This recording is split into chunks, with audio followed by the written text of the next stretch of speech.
我係你嘅人生梳理師 Miss Jane， 同你一齊睇與神對話。與神對話裏面話，我哋生而為人嘅目的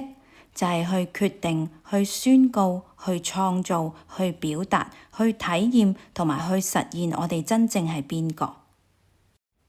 與神對話嘅呢一番說話係對50歲嘅作者講嘅。我唔確定呢一個講法對於仲喺人生上半場嘅人嚟講係咪都係真實。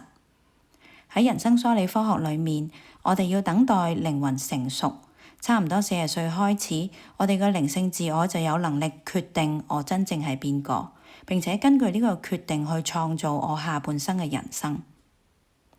因為做出呢個決定嘅冇可能係我嘅小我。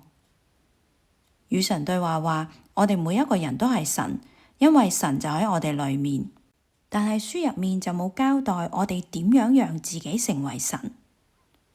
如果用人智學嘅人生梳理科學嚟理解呢，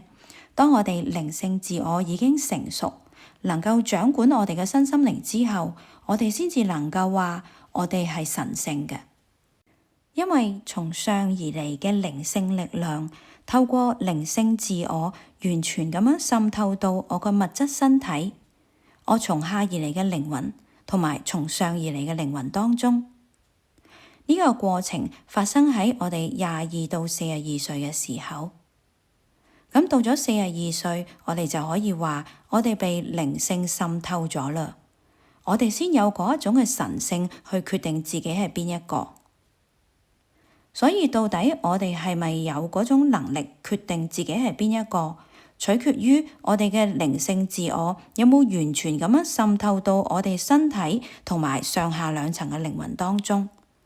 讓我哋喺42歲之前準備好，讓神聖嘅靈性自我掌管我哋自己嘅生命。所以喺開展人生下半場之前，我哋每一個人都需要做一趟人生梳理。